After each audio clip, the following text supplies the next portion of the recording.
నమస్తే welcome to our channel నేను మిస్సిరి Delhi liquor scam లో అరెస్ట్ అయిన కవిత గారి గురించి ఆమె దందాల గురించి సిబిఐ అయితే మొత్తం బయటపెట్టింది. సో ఈ అంశాన్ని మనకి వివరించడానికి మనతో పాటు ఉన్నారు ప్రముఖ సీనియర్ జర్నలిస్ట్ జగదేవ్ గారు. నమస్కారం సార్. నమస్తే సార్, సిబిఐ మొత్తం ఇప్పుడు కవిత దందాల గురించి బయటపెట్టింది, మళ్ళీ కస్టడీలోకి తీసుకోవాలని చెప్పేసి కోరుతున్నట్టు మరి వార్తలు వస్తున్నాయి. ఇందులో వాస్తవం ఉందంటారా? ఒకవేళ కస్టడీలోకి తీసుకుంటే నెక్స్ట్ అసలు ఎలా ఉండబోతుంది తన పరిస్థితి? అంటే సిబిఐ ఆల్రెడీ అరెస్ట్ చేసిందని నిన్న హెడ్లైన్స్లో కూడా చూశాను. అంటే అవన్నీ కూలంకుషంగా చూస్తే అర్థమైంది ఏంటంటే ఈవిడ అక్కడ దందాలు లిక్కర్ స్కామ్ దందాలు నిర్వహించడమే కాకుండా రాష్ట్రంలో కూడా కొంతమందికి చూసారా, గతంలో ఢిల్లీ కాదు కోల్కతాలో 14 సూట్ కేస్ కంపెనీల వ్యవహారం ఏదో జగన్మోహన్ రెడ్డి గారు ల్యాండరింగ్ చేశారని, అట్లాగే ఇక్కడ కూడా ఆవిడ కొన్ని చేశారన్నట్టుగా వార్తలు వస్తున్నాయి. అవేంటంటే అరబిందో ఫార్మాకు సంబంధించిన ఎగ్జిక్యూటివ్ ఎవరైతే ఉన్నారో చీఫ్ ఎగ్జిక్యూటివ్ ఆయన్ని శరత్ చంద్రారెడ్డి ఆయన వ్యవహారంలో కూడా ఇట్లాగా ఎంతో డిమాండ్ చేశారని, పలానా దగ్గర భూమి కొనుగోలు చేశాం, ఆ కొనుగోలు చేసిన దానికి మీరు ఇవ్వాలన్నట్టు 14 కోట్లు ఎంత ఇవ్వాలన్నట్టుగా. బట్ ఆ పత్రాలు ఏమి చూపించకపోయినా ల్యాండ్ ఏమి లేకపోయినా అడిగారని, ఆయన దానికి ఇవ్వనని మొగ్గు చూపితే ఆయనకి బెదిరించారని, మొత్తం తెలంగాణలోనే అరబిందో ఫార్మా లేకుండా చేస్తామన్నట్టుగా చేశారని రకరకాల వార్తలు. ఆ తర్వాత ఒంగోలు ఎంపీ మన వైసీపీ ఎంపీ ఎవరు మాగుంట గారు అబ్బాయి ద్వారా కూడా 50 కోట్లు అంత డిమాండ్ చేస్తే 25 కోట్లు ఇచ్చారని. అంటే ఇప్పుడు ఇవన్నీ చూస్తున్న మనకు ఒక క్లారిటీ ఏమర్థమవుతుందంటే వైసీపీ ప్రభుత్వం ఏదైతే ఉందో అది బీఆర్ఎస్తో బాగా టైఅప్గా ఉండడానికి కారణం బీఆర్ఎస్లో ఉన్న నాయకులు మంత్రులు ఈ నోటికి ఏదొచ్చినా అది ఆంధ్ర గురించి మాట్లాడినా వాళ్ళు ఏం స్పందించకపోవడానికి కారణం ఇదే అనమాట. అంతే కదా, ఆస్తులు పాస్తులు అన్నీ ఎక్కడ ఉన్నాయి కాబట్టి వీళ్ళు ఎక్కడ కేసీఆర్ గారు అండ్ డాటర్ అండ్ సన్ వీళ్ళు ఎక్కడ ఏమి ఇబ్బంది పెడతారనే ఉద్దేశంలో వాళ్ళు ఏమనలేదాం. ఎందుకంటే చీకట్లు కమ్ముకున్నాయి ఆంధ్ర, తెలంగాణ వెలుగులని కేసీఆర్ గారు అన్నా కూడా ఎవరు మాట్లాడలేదు. కేటీఆర్ గారు అయితే అక్కడైతే డబుల్ రోడ్ అయితే ఇది అని అన్నారు, అయినా ఏం మాట్లాడలేదు.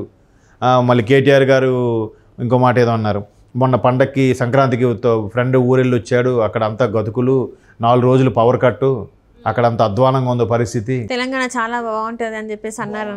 ఇన్ని చేసినా కూడా ఆంధ్ర మంత్రులు ఎవరు స్టేట్మెంట్ ఇవ్వలేదంటే ఇప్పుడు అర్థమవుతుంది కవిత గారి కేసు ఏదైతే సిబిఐ ఒక్కొక్కటి ఛార్జ్షీట్లో దాఖలు చేస్తుందో, అంటే ఒక్కొక్కరిని బ్లాక్మెయిల్ చేయడం, మీరు మాకు ఫలానా ఇస్తారా ఇవ్వరా, లేదంటే మీ కంపెనీ ఇక్కడ ఉండదు. అంటే జనరల్గా ఎవరికైనా ఎందురేమో తలనొప్పి, వీళ్ళకి ఏదో సెటిల్ చేసుకుంటే బాగుంటుంది కదా అనే ఫీలింగ్ ఉంటుంది కదా. సో అట్లాగా తర్వాత కేజ్రీవాల్ గారితో కలిసి లిక్కర్ స్కామ్లు ఏవైతే చేశారో ఆ లిక్కర్ స్కామ్లో వచ్చిన అమౌంట్ ఈవిడిచ్చిన సలహాలని అక్కడ ఇంప్లిమెంట్ చేయడం, మనీ లాండరింగ్కి పాల్పడడం వల్ల ఆమ్ ఆద్మీ పార్టీ గోవాలో కూడా తమ ప్రతాపం చూపించుకోవడానికి, తమ పార్టీ నెగ్గుకు రావడానికి ఎక్కడి నుంచి ఢిల్లీ నుంచి వయా తెలంగాణ మీదుగా హవాలా మనీని చేరవేయడానికి కూడా కవిత గారే చాలా బాగా ఉపయోగపడ్డారని, సుమారుగా 44 కోట్లు ఎంతో చేరవేశారని హవాలా మనీ అన్నట్టు కూడా రకరకాలుగా ఇవన్నీ ఛార్జ్షీట్లు దాఖలు చేశారు. వాళ్ళన్ని సాక్ష్యాలతో పాటు అడుగుతుంటే ఆవిడ దగ్గర నుంచి ఆన్సర్ ఉండట్లేదు. పైగా ఆయన ఎవరు కౌశిక్, ఆవిడ పిఏ, తనకు అడిగినప్పుడు తన ద్వారా తను ఆల్రెడీ చెప్పేశాడు, చేతులు ఎత్తేసాడు, మొత్తం మేడం గారు అలా చెప్తే అలా ఫాలో అయ్యాను అన్నట్టు. అశోక కౌశిక్ సంథింగ్ పేరు, ఆయన అలాగే చెప్పాడు. తర్వాత ఇప్పుడు శరత్ చంద్రారెడ్డి గారి విషయమే పెద్ద ఇష్యూ అవబోతుంది. ఇప్పుడు ఎలాగూ ఆయన ఒక బిగ్ షాట్ కాబట్టి వాళ్ళు కూడా కొంతమంది ప్రముఖులతోని వ్యాపారవేత్తలతో కాంటాక్ట్స్ ఉంటాయి. అదే ఇప్పుడు శరత్ చంద్ర ఎవరు అంటే మళ్ళీ విజయసాయిరెడ్డి అల్లుడు కూడా కాబట్టి ఎక్కువ బాగా పైకొచ్చి అంటే వినిపించే పేరు అవుతుంది. ఇప్పుడు ఏమేమి జరిగాయి అవన్నీ చెప్తారు. నిత్యానంద రెడ్డి గారి అమ్మాయిని విజయసాయిరెడ్డి గారి అబ్బాయికి ఇచ్చారు. అందుకు విజయసాయిరెడ్డి గారి అబ్బాయి మొత్తం అరబిందో ఫార్మా డీలింగ్స్ అని ఇప్పుడు చూసుకుంటున్నాడు. నిత్యానంద రెడ్డి గారు ఎవరంటే అరబిందో ఫార్మా ఎండి. అంటే ఇప్పుడు చూస్తున్నట్టయితే శరత్ చంద్ర గారి పేరు ఎందుకు బాగా వినిపిస్తుంది అంటే ఇక్కడ విజయసాయి రెడ్డి గారి బంధువు అని కూడా వినిపిస్తుంది. సో దానివల్ల ఇంకొకటి ఏంటంటే అరబిందో ఫార్మ్స్ గురించి కూడా మనం విన్నాం, అది కూడా తీపిచ్చేస్తా, ఇప్పుడు మేము చెప్పినట్టు వినకపోతే అసలు ఇక్కడ ఎట్లా వ్యాపారం చేసుకుంటాం అని చెప్పేసి కవిత గారు బెదిరించారని చెప్పేసి కూడా వార్తలు ఉన్నాయి. సో అందుకోసమే మనీ ఇవ్వాల్సి వచ్చిందని దాన్ని శరత్ చంద్రారెడ్డి గారు కానీ ఇప్పుడు మాగుంట గారు కానీ, అంటే శరత్ చంద్రారెడ్డి గారు ఎలాగో విజయసాయిరెడ్డి బంధువు అంటే వైసీపీ ఎంపీ, మాగుంట గారు కూడా వైసీపీ ఎంపీ, ఇద్దరు వైసీపీ ఎంపీలను కూడా వీళ్ళకి ఈవిడ ఒక ఎమ్మెల్సీ, ఒక ఎమ్మెల్సీ ఈవిడికి నచ్చినట్టుగా ఆడుకొని ఎంత డిమాండ్ చేశారంటే ఖచ్చితంగా తండ్రి అన్నదమ్ముడు అదే సోదరుడు సపోర్ట్ లేకుండా ఈవిడ ఎంత చెలరైపోయే ఛాన్సెస్ ఉండవు కదా. అండ్ మోర్ ఓవర్ ఇవి ఖచ్చితంగా వైసీపీ వాళ్ళు కూడా ఇక్కడ మాట్లాడే ఉండుంటారు. బట్ సరే దానిదేముందబ్బా 20 కోట్లకి ఏముందని వీళ్ళు చెప్పుంటారు డీల్. అందుకే అదే మళ్ళీ అదే చెప్తున్నా, వైసీపీ వాళ్ళు ఏం మాట్లాడకపోవడానికి కారణం ఇదేనేమో బహుశా.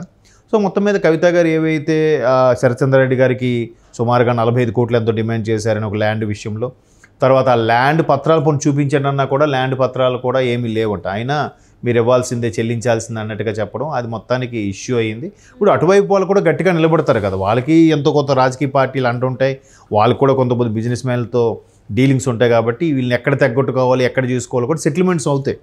సెటిల్మెంట్స్ అయినప్పుడు 40 కోట్లు కాస్త 10 కోట్లకో 20 కోట్లకో వచ్చి సెటిల్మెంట్స్ అవుతుంటాయి. ఇలాంటి చాలా మనం వింటూ ఉంటాం పెద్ద పెద్ద వాళ్ళ దగ్గర. సో అట్లాగా వాళ్ళ స్థాయి వ్యక్తులకు అసలు చూడండి, అంటే అంత స్థాయి వ్యక్తి ఉన్న శరత్చంద్రారెడ్డి విజయసాయిరెడ్డి గారి బంధువు, లేదంటే ఒంగోలు ఎంపీ మాగుంట గారు శ్రీనివాసరెడ్డి గారు కానీ అటువంటి వ్యక్తుల్ని కూడా వీళ్ళు ఇంత ఈజీగా బ్లాక్మెయిల్ చేసి అమౌంట్ క్యాష్ చేసుకుంటున్నారంటే ఇంకా సామాన్య పరిస్థితి ఏంటంటే వాళ్ళ ముందు నిలబడగలరా? అసలు తట్టుకోగలరా? ఎంపీలు ఒకవైపు వైసీపీ ప్రభుత్వం ఆంధ్రప్రదేశ్లో ఉంది, జగన్మోహన్ రెడ్డి గారి అండతోనే, జగన్మోహన్ రెడ్డి గారికి అత్యంత ఆప్తుడు మన మాగుంట గారు. ఆ తర్వాత ఇప్పటిక విజయసాయిరెడ్డి బంధువు అంటే విజయసాయిరెడ్డి గారు వైసీపీలో 2వ స్థానంలో ఉన్న వ్యక్తి జగన్మోహన్ రెడ్డి గారి తర్వాత. అటువంటి పరపతి ఉన్నప్పటికి కూడా వీళ్ళు ఎంత సింపుల్గా వాళ్ళకి బ్లాక్మెయిల్ చేసో లేదంటే బెదిరించో అమౌంట్ గుంజుకుంటున్నారంటే ఇంకా సామాన్యులు అసలు ప్రశ్నించడానికైనా నోరు లేస్తుందమ్మా అని చూడండి. వీళ్ళు మాత్రం సింపుల్గా అరెస్ట్ అయితే న్యాయమే గెలుస్తుందని పిడికిలు చూపించిన కడిగిన ముత్యంలాగా బయటకు వచ్చేస్తా అని చెప్పేసాను. కానీ ఇక్కడ ఏంటంటే సౌత్ లావింగ్లో మెయిన్ ఈమె వాళ్ళనే ఇదంతా జరిగిందని చెప్పేసి కూడా సిఐడి వాళ్ళు చెప్తున్నారని చెప్పేసి మనకి వార్తలు ఉన్నాయి. మెయిన్గా చేసిందంటే మొత్తం అన్నిటికీ కారణం కవితనే. ఆమంతా మీరు అనుకున్నంత అమాయకురాలైతే కాదు, చాలా చాలా మేధావి. తను ఎట్లాంటిదైనా కూడా సిచ్యువేషన్ని చేసేస్తుంది. ఎందుకంటే తన ఐఫోన్స్ని ఫార్మాట్ చేసి ఇవ్వడం అనేది అసలు మామూలు విషయం కాదు. సో దీన్ని బట్టి మీరు అర్థం చేసుకోవచ్చు అని కూడా చెప్పడం జరిగిందంట. అంటే ఇక్కడ ఈమెను ఎలా చూడాలి అసలు? ఇప్పుడు ఈవిడి మీద పకడ్బందీగా ఒక పక్కా ఆధారాలు దొరకబట్టే ఆవిడెవరు మీరా ఎవరో వచ్చారు కదా, ప్రియా మీనా ఎవరో సంథింగ్ ఆఫీసర్ ఈడీ, ఆవిడ ముందుగా ప్లాన్గా వచ్చి ఒక 3 అవర్స్ ఆవిడ ఇంట్లో సోదాలు చేసి ఆవిడ ఎంక్వైరీ చేసి ఫ్లైట్ కూడా ముందే బుక్ చేసేసుకొని అరెస్ట్ చేసి ఫ్లైట్లో తీసుకెళ్లారంటే ఈవిడి మీద ఎటువంటి ఆధారాలు దొరకకపోతే అంత కాన్ఫిడెన్స్గా ఈవెన్ ఈవిడ సుప్రీంకోర్టులో పిటిషన్ కూడా వేసి ఉంది. అది ఉన్నా కూడా ఎంత పక్కా ఆధారాలు దొరకకపోతే ఆవిడ నట్టింటికి వచ్చి మరి అరెస్ట్ చేసి తీసుకెళ్తుందంటే, పైగా బంధువులకి ఇన్ఫామ్ చేసి మరి కేటీఆర్ గారికి హరీష్ రావు గారికి అందరికీ ఇన్ఫామ్ చేసి కూడా ఇంటికి వచ్చి అరెస్ట్ చేసి తీసుకెళ్లారంటే ఇట్స్ నాట్ అంటే బాగా ఖచ్చితంగా బలమైన ఆధారమే దొరికిందని నా అభిప్రాయం. అది దొరికింది కాబట్టే ఆవిడ కూడా కేటీఆర్ గారు ఇంకా కోర్టులో పిటిషన్ ఉంటుండగానే వచ్చి తీసుకెళ్తున్నారని చెప్పి ఈయన ఏదో చూపించి సోషల్ మీడియాలో వైరల్ చేసుకున్నారు. కానీ 2 రోజుల తర్వాత సుప్రీంకోర్టులో వచ్చింది అది హీరింగ్కి. వచ్చినప్పుడు కూడా కవిత గారి తరపున లాయరు విత్డ్రా ఎందుకు అయిపోయారు, మేము దీని నుంచి విత్డ్రా అయిపోతున్నామని చెప్పారు. ఎందుకు చెప్పారు? ఏమండి మీకు పిటిషన్ పెట్టుకున్నా వాళ్ళు వచ్చి అరెస్ట్ చేసేసారండి అని చెప్పొచ్చు కదా, ఎందుకు చెప్పలేకపోయారు? మేబీ బలమైన చెప్పారనుకోండి మళ్ళీ కోర్టు వాళ్ళని పిలిపిస్తుంది, మాకు ఇక్కడ ఏం చెప్పకుండా మీరు ఎలా అరెస్ట్ చేస్తారంటే మేడం ఆధారం ఉంది అందుకే అరెస్ట్ చేసామంటే సుప్రీంకోర్టు ఏమంటుంది, తిరిగి వీళ్ళకే ముట్టుకెళ్ళి వేస్తుంది. ఇదంతా ఒక ఎత్తు అయితే సార్, ఇంతవరకు కేసీఆర్ గారు అసలు నా కూతురు అసలు ఎలాంటిది చేయలేదు, ఇట్లాంటి కుంభకోణంలో లేదు అని చెప్పేసి అనలేదు ఎక్కడికి. అని ప్రతిపక్షాలు నన్ను నా కుటుంబాన్ని ఇబ్బంది పెడుతున్నాయని కూడా ఏం మాట్లాడలేదు. ఎంతసేపు ఏవో పాతవి అవి ఇవి మాట్లాడి ఆయన చాలా చాకచక్యంగా మేధావుడు 70 ఏళ్ళు ఉన్న మేధావి ఆయన, పైగా ఆయన చాలా చాకచక్యంగా ఇప్పుడు తెలంగాణ లాంటి ప్రతి పౌరులో కూడా రగిలించే ఉద్యమాన్ని ఒక్కతాటి పేదకి తీసుకొచ్చిన దమ్మున్న లీడర్ కదమ్మా. మరి ఇప్పుడు ఎలా ఉన్నారన్నది అనవసరం, కానీ ఒకప్పుడు మరి తెలంగాణ ఉద్యమం కోసం ఒక తాటి మీద ఒక విధంగా మళ్ళీ ఆయన రేపిన తర్వాత కదా ఎంత ఉద్యమం ఉవ్వెత్తున లేచింది, తెలంగాణ సాకారం అయిందని కూడా చెప్పుకోవచ్చు ఒక విధంగా. ఆయన నిరాహార దీక్ష చేయడం, తర్వాత డ్రాప్ అయిన తర్వాత చాలామంది అసూలు బాసినా అది పక్కన పెడితే సో అట్లాంటి మేధావి ఎక్కడ ఏది మాట్లాడాలో తెలియదా, అన్నీ తెలుసు వాళ్ళకి. అంటే కాకపోతే ఎక్కడ తప్పుకు దొరకకుండా మీడియాకి అంతు చిక్కకుండా చాకచక్యంగా మాట్లాడుతున్నారు. సో కవిత గారిని ఆల్రెడీ సిబిఐ అరెస్ట్ చేసింది, చాలా ఇంకా కస్టడీకి అడుగుతుంది. ఇంకా అంటే ఎందుకు ఈ రకరకాల ఈ శరత్చంద్రారెడ్డి అంశం కానీ, గోవా హవాలా మనీ కానీ, లేదా కేజ్రీవాల్ గారికి డబ్బులు ముట్టడు, కేజ్రీవాల్ గారి సంబంధించి 100 కోట్లు ఇచ్చారనే విషయం కానీ, ఆ తర్వాత ప్రతిదీ కూడా, ఆ తర్వాత డిప్యూటీ సీఎం అని సిసోడియా వ్యవహారం కానీ, ఈ మనీ లాండరింగ్ ఏదైతే లిక్కర్ స్కామ్ ఉందో దానికి ఒక ప్లానింగ్ చేసింది ఈవిడంట. ఇట్లా అయితేనే మనకి ఎక్కువ బెనిఫిషియరీ ఉంటుంది, ప్రభుత్వానికి బెనిఫిషియరీ కన్నా మనకి ఎక్కువ ఉంటుంది అని అంత. బట్ మొత్తానికి ఈవిడగా నోరిప్పితే ఈవిడ వెనక ఇంకెవరున్నారు కూడా మేబీ రావచ్చు. ఎందుకంటే ఈవిడ ఎక్కడి నుంచి అక్కడికి వెళ్ళి చక్రం తిప్పారంటే, ఎక్కడి నుంచి అక్కడికి వెళ్ళడానికి ఈవిడికి ఆ లీడ్ ఇచ్చింది ఎవరు? అవును, ఈవిడ వెనకుండా నువ్వు వెళ్ళి నీకేం కావాలి నేను చూసుకుంటాను అని చెప్పి ముందుకు నడిపించింది ఎవరు? సో ఈ పేరు కూడా బయటకు వస్తుంది. ఇప్పుడు చూద్దాం. Right sir, right. Thank you so much sir. Thank you.